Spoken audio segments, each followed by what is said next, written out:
آپ کو لگتا ہے پاکستان میں کبھی الیکشن ہوئے ہیں؟ ہمیشہ سلیکشن ہوا ہے. آپ پھر بھی جا رہے ہیں الیکشن میں حصہ لینے. میں کبھی نہیں کہتا چینج چاہیے مجھے، کیونکہ شریعت اور قرآن میں چینج نہیں ہو سکتا. جو شریعت ہے اور قرآن ہے اس میں کبھی چینجنگ نہیں ہوتی. اور میں کبھی نہیں کہتا کہ مجھے چینج چاہیے. مجھے وہ چاہیے جو میرے آئین میں لکھا ہے. جسے یہ اسمبلی کے اندر بیٹھے ہوئے لوگ اسمبلی نو نو نو نو نو بالکل نہیں.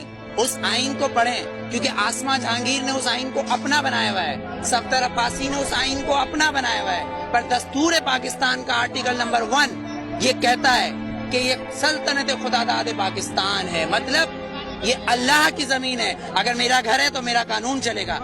میری جب سے آنکھ کھلی ہے نا، میں نے کسی اسلامی تنظیم کو ملک میں حکومت آپ نے مطالعہ پاکستان کی 9th کلاس کی کتاب پڑھی ہوگی جس کے اندر 14 نکات قائد اعظم کے ہیں، پر آپ آئین پاکستان پڑھنا بھول گئے جو منشور قرآن سے ہے.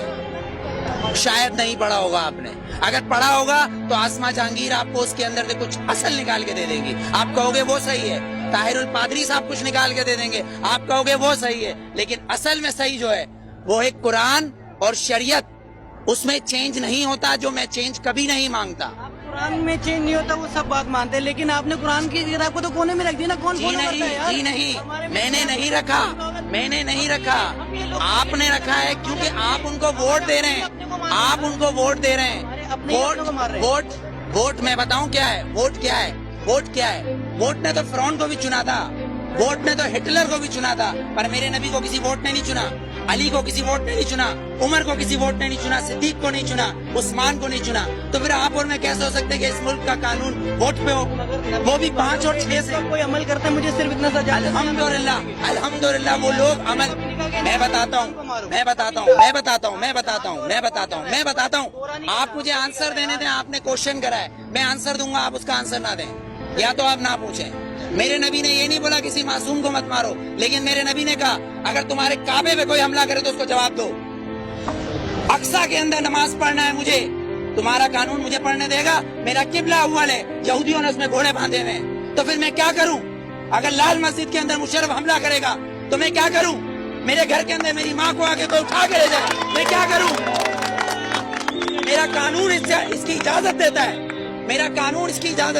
آرٹیکل 63 اور 62 اس بات کی اجازت دیتا ہے کہ چیف جسٹس کو بھی چیک کرو.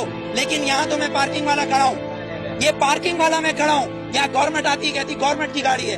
تو یہ جو گدھے کھڑے ہیں جن کے ٹیکس سے یہ گورنمنٹ بنتی ہے، جب یہ 10 روپے اور 20 روپے دے رہے ہیں تو یہ گورنمنٹ کیوں نہیں دے گی؟ یہاں تو یہ قانون ہے.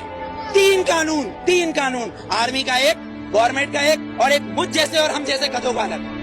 کیونکہ ہم حبیب جالب کے بقول ہم 18 کروڑ گدھے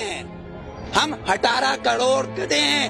اگر صوفی محمد سواد کے یہ کہیں کہ میں دستور کو نہیں مانتا، آئین کو نہیں مانتا، تو وہ کافر. اس کو گرفتار کر لو، نظر بند کر دو. ٹھیک ہے، اس کو بند کر دو. اگر کوئی سیاستدان کہے کہ میں اس دستور کو نہیں مانتا تو وہ الیکشن کا حقدار. آپ کو کتنا لون معاف کیا، مجھے کتنا لون معاف کیا، پر ہمارے سیاستدانوں کو اربوں روپیہ معاف. بلاول زرداری صاحب کا 30 ارب روپے کا محل رائے گنج میں بن رہا ہے، وہ بھی کس سے لیا ہے؟ ملک ریاض سے. Malik Riaz no you are not corrupt, I am not corrupt. Malik Riaz is a corrupt. ایک کرپٹ مین ہمارے پریزیڈنٹ کو پیسہ دے رہا ہے اور کہہ رہا ہے رائے گنج میں محل بناؤ، اس لیے کہ نواز شریف کا محل ادھر ہے. کیوں ٹھٹا میں بناؤ نا، لاڑکانہ میں بناؤ، ادھر غریب لوگ مر رہے ہیں. سیلاب آیا سندھ میں تو تم سوئٹزرلینڈ گھوم رہے تھے. ہاں، تم کس پاکستان کی بات کرتے ہو؟ پاکستان کا مطلب کیا ہے؟ پاکستان، فارسی میں استان کو کہتے ہیں شہر، اور پاک ہے پہلا کلمہ طیب مانے پاک، اور طیبہ کا مطلب مدینہ ثانی ہے. یہ سن لے یہ یہودی حکمران جن کی ڈورے صرف واشنگٹن اور نیو یارک سے چلتی ہے، لندن سے ہلتی ہے. کسی کی پشاور، کوئٹہ، پنڈی یا کراچی سے ڈورے نہیں ہلتی. ان کی امریکہ سے ڈورے ہلتی ہے. جس دن ان کی کعبے سے ڈورے ہلیں گی اس دن ووٹ دوں گا، ورنہ بائیکاٹ.